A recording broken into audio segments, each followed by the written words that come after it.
Well, this summer I did a lot of refining in my bag, and I've currently cut it down even more. So I want to show you guys just what I'm carrying in my bag.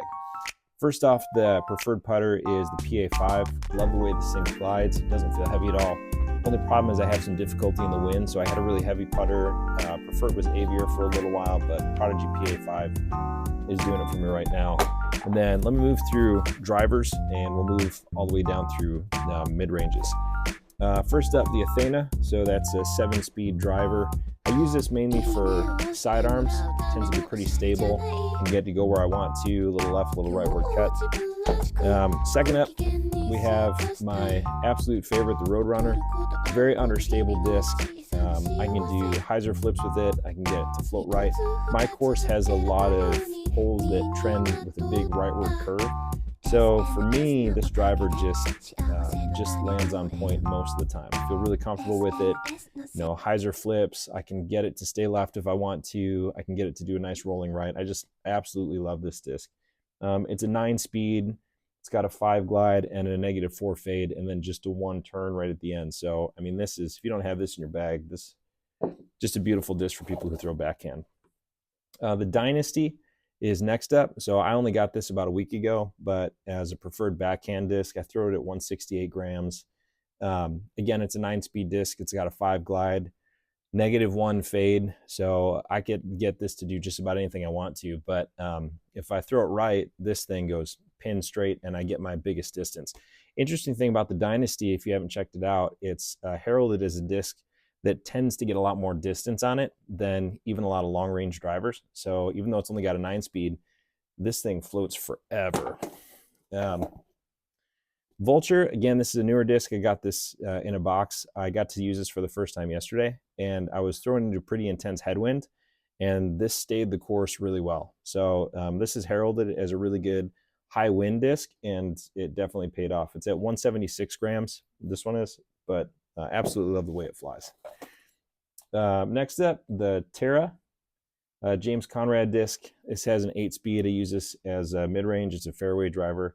This one I use mainly for long leftward if I need something to stay on a slight hyzer and do a really nice arc without much deviation from the plan.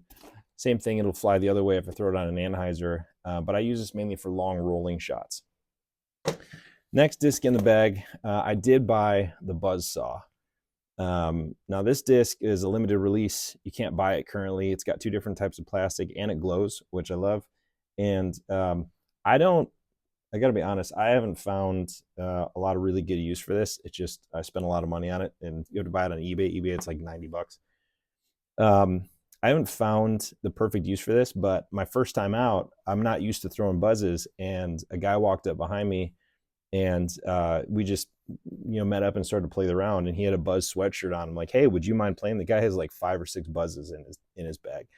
So he threw this. He wasn't super impressed, but he said, yeah, it's just a little bit more stable than a traditional Buzz, and a pretty nonchalant player. But I like this disc so far, kind of getting used to it. It's got a good, nice dive off at the end. If you're a Buzz player, it might be worth checking out. Next one in my bag is a Rollo. So the Rollo was designed by Innova to be a roller disc, and I cannot get this thing to do anything but roll. You throw it on a hyzer, it flips over and rolls. You throw it on an anhyzer, it'll almost turn completely over. You throw a roller, it's going to grab a line and stay on it for really long ways. So this is a good specialty disc for throwing rollers and also for throwing tomahawks. It's a 5-speed disc. It's got a 6 glide on it and a -4 on the fade. So obviously it's going to turn to a roller. But the great part about it is this really thick edge. I feel like they designed it specifically so it can stay on target if it gets into a roll. Next up, we got the Archer. This is another 5-speed disc.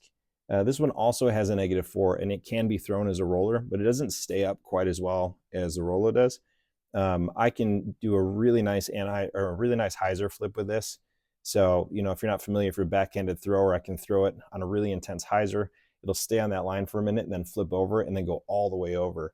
So there's a couple tricky S-curve holes on my home course in Kensington, and this works really, really well for that. This is a favorite disc when I'm throwing it well. Next up, we've got a Pig. I only use this disc for one shot, and it's if I've got a lot of distance and I'm concerned about it going too far. I know this is going to get me all the speed that I need, and then it's going to die off really quickly. And so this is good if I've got a basket that's on top of a hill and I need to throw it and get it to dive off and not land all the way, land on all the way on the other side if I lose it. And then the last disc that I'm currently carrying in my bag is the Nuke OS. So this is a 13-speed disc with some leaves on it. It's a 13-speed disc, and it's way too fast for my throwing speed. But this one has a 4-turn on it. 0 fade, 4-turn, 13-speed, 4 glides. So for me, this will go really straight when I throw it and really fast. I can throw it as hard as I want to and not worry about it, messing with the flight trajectory. But then when it lands, it has this huge leftward skip. So it's really good for complex holes that dive left at the end.